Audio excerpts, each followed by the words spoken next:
بدون افتكاسات واضافات هتعملي الايس كريم بمنتهى السهولة في الخلاط او في الكبة براحتك خالص، ومكونين اتنين بس هتطلعي احلى ايس كريم لاولادك، وافضل طبعا ما تشتريه. وقبل ما ابدأ الفيديو، انا اسماء طاهر. لو اول مرة تشوفوني اشتركوا في القناة وفعلوا الجرس وما تنسوش اللايك. يلا بينا على وصفتنا السهلة قوي دي. اول حاجة طبعا هتختاري اي نوع فاكهة انتي تفضليه، وانا كنت مختاره التين. وطبعا الفاكهه قبل ما تستخدميها للايس كريم هتكوني غسلاها ومنضفاها ومفرزاها.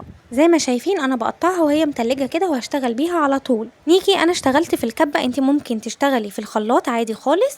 حطيت اول حاجه نص كوبايه من الميه، والميه زي ما شايفين كان فيها قطع من التلج، ولسه هنحتاج لميه تاني واحنا شغالين.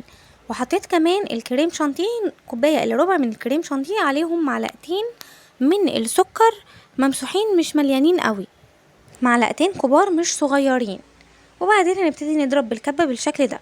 بعد ما اضرب شوية هبتدي ان انا افتح واشوف اذا كان القوام ده اللي انا محتاجاه.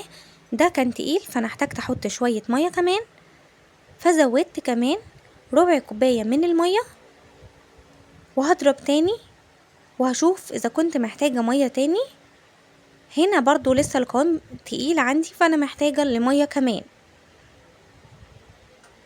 هحط كمان بقيت ربع كوبايه الميه كده. انا حطيت لحد دلوقتي على الكريم شانتيه كوبايه من الميه كده. خلاص هو ده القوام اللي انا عايزاه، مش هحط تاني بالشكل ده. راعيت ان انا لسه هحط فاكهه، والفاكهه دي لسه هزود كمان عليهم ربع كوبايه من الميه، فانا راعيت ده. المهم ان انتوا في الاخر حسب الكميه اللي هتعملوها من الفاكهه والكريم شانتيه توصلوا للقوام اللي انتوا هتشوفوه دلوقتي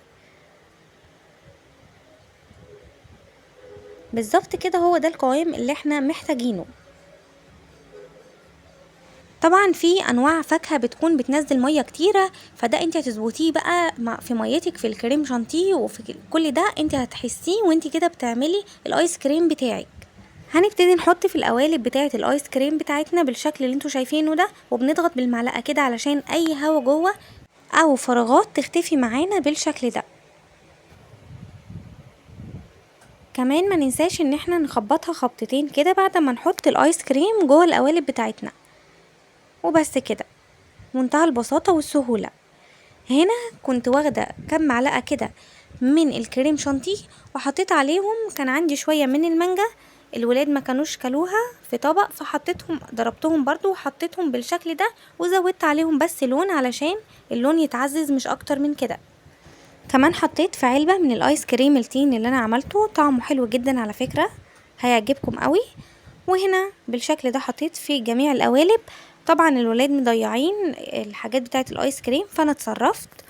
هنا بقى بعد ما خلاص دخلوا الفريزر، سيحت شوكولاته على حمام مائي عادي خالص زي ما سيحته قدامكم كذا مره قبل كده، او في الميكرويف زي ما تحبوا. وببتدي ان انا اغطس فيها الايس كريم بتاعي. مجرد ما بمسكه كده، هو الايس كريم طبعا ساقع، فاول ما بيدخل في الشوكولاته بيجمد فيه على طول. وملحوظه مهمه، القالب اللي انا كنت حاطه فيه الايس كريم اول ما بنطلعه من الفريزر طبعا مش بيطلع معانا بسهوله الايس كريم منه. فاحنا هنعمل ايه؟ هنفتح الحنفيه على ميه عاديه خالص مش سخنه، وهنبتدي ان احنا نقلب القالب ده. هننزل بس عليه الميه كده شويه، وهيطلع معانا الايس كريم بكل سهوله. طبعا مفيش ابسط ولا اسهل من كده حاجه ممكن تعملوها لاولادكم وتفرحوهم. ملحوظه كمان، نوع الفاكهه بتاعك لو مسكر ما تضيفيش على الكريم شانتيه سكر، حسب نسبة السكر في الفاكهة بتاعتك. لو مثلا نسبة قليلة في السكر في الفاكهة بتاعتك ممكن تضيفي معلقة واحدة. وبكده نكون وصلنا لنهاية الفيديو، ولو عجبك ما تنسيش لايك وشير وسبسكرايب، وباي باي. اشوفكم الفيديو الجاي على خير ان شاء الله.